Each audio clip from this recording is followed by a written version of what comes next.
डिब्रूगढ़ वो क्षेत्र है जिसने असम के इतिहास में भी बड़ी भूमिका निभाई है और विकसित असम के भविष्य में भी इसका बड़ा रोल होने वाला है। राजा स्वर्गदेव चाओलुंग सुक्पा ने अहोम साम्राज्य की स्थापना की और उसके बाद असम आगे ही बढ़ता गया। महान योद्धा लचित बरफुकन और कोच वंश के महान सेनापति वीर चिलाराय ने इस विरासत को आगे बढ़ाया।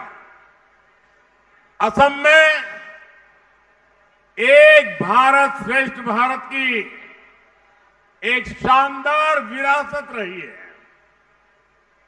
अहोम, मोरन, मोटोक, चुटिया, सोनोवाल कथारी, टी ट्राइब, मिसिंग, देवरी, ऐसे अनेक समाज यहां सदियों से पूरे सौहार्द के साथ रहते हैं। कोई असमिया बोलता है, कोई बांग्ला, तो कोई हिंदू है, लेकिन हर कोई विकसित असम चाहता है, विकसित भारत चाहता है।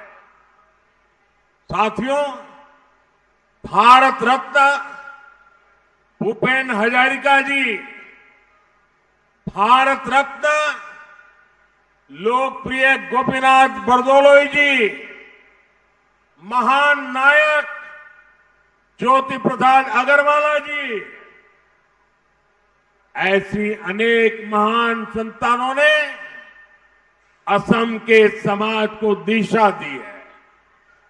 ऐसे हमारे सभी महान पूर्वजों की प्रेरणा से आज बीजेपी एनडीए सरकार डिब्रूगढ़ को, उजोनी ओखोम को फिर से समृद्धि का, व्यापार कारोबार का बहुत बड़ा हब बना रही है। हम ऊपरी असम को कांग्रेस की उपस्था से बाहर निकाल रहे हैं। कांग्रेस के दशकों के कुशासन ने असम की कनेक्टिविटी की कोई चिंता नहीं की। बोगीबिल ब्रिज हो, भूपेन हजारिका सेतु हो, जोरहाट माजुली सेतु हो, ब्रह्मपुत्र और अन्य नदियों पर बन रहे ऐसे सेतु इस क्षेत्र की कनेक्टिविटी को नई ऊंचाई पर पहुंचा रहे हैं। साथियों, यहां इस सभा में बड़ी संख्या में युवा मुझे दिख रहे हैं। ये जो युवा साथी हैं, उनको 2016 से पहले के असम की बातें उतनी याद नहीं होगी। कांग्रेस असम की कैसे उपेक्षा करती थी, इसका उदाहरण नुमालीगढ़ से डिब्रूगढ़ वाला हाईवे भी है। इस हाईवे को 2005 में स्वीकृत किया गया, लेकिन इस पर 2013 तक कुछ नहीं हो पाया था और तब केंद्र में कांग्रेस की ही सरकार थी। प्रधानमंत्री भी असम के थे, यहां से भेजा गया था। कांग्रेस सरकार का असम के प्रति यही सौतेला रवैया था। ऊपरी असम और बराक वैली दोनों को कांग्रेस ने भुला दिया था।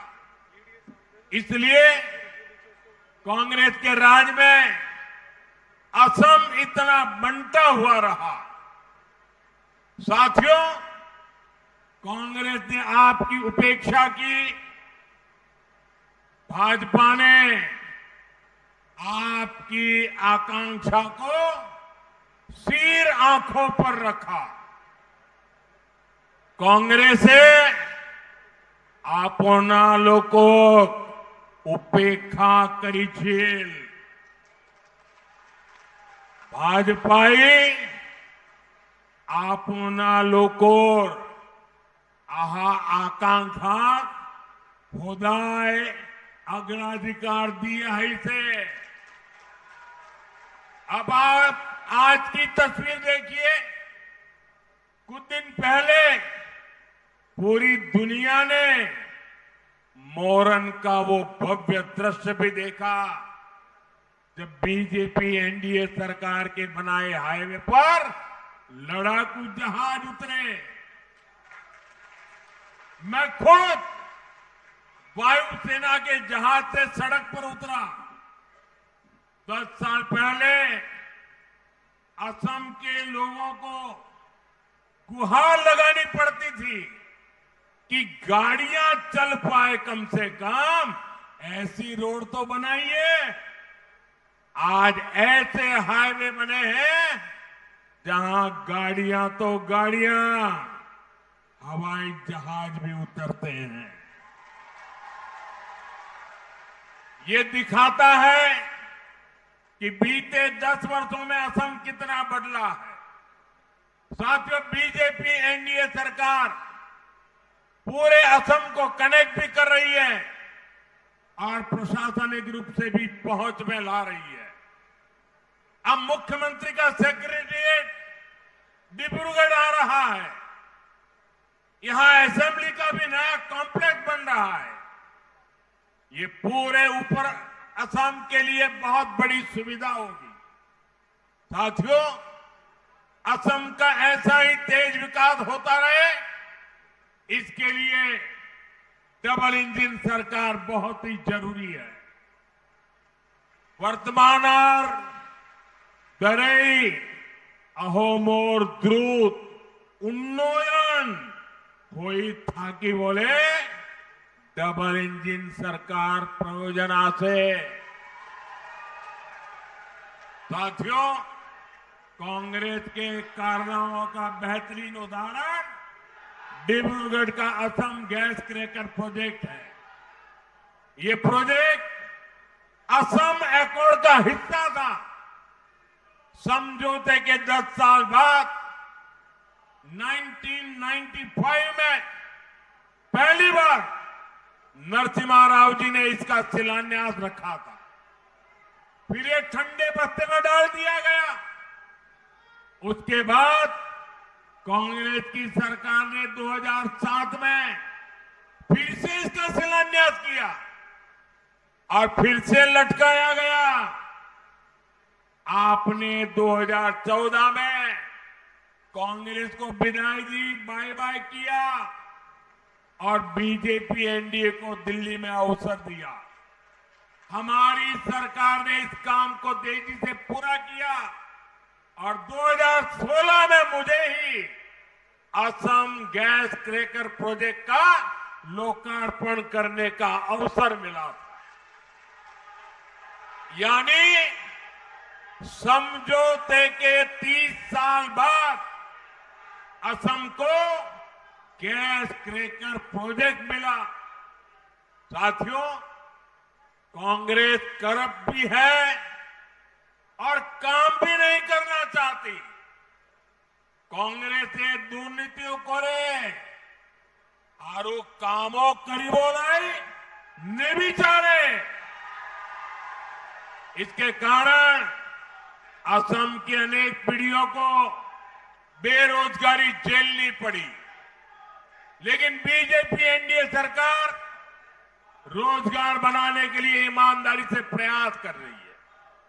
बीजेपी एनडीए असम को भारत की ऊर्जा राजधानी बनाने में जुटी है और इसका बड़ा हब डिब्रूगढ़ होने जा रहा है।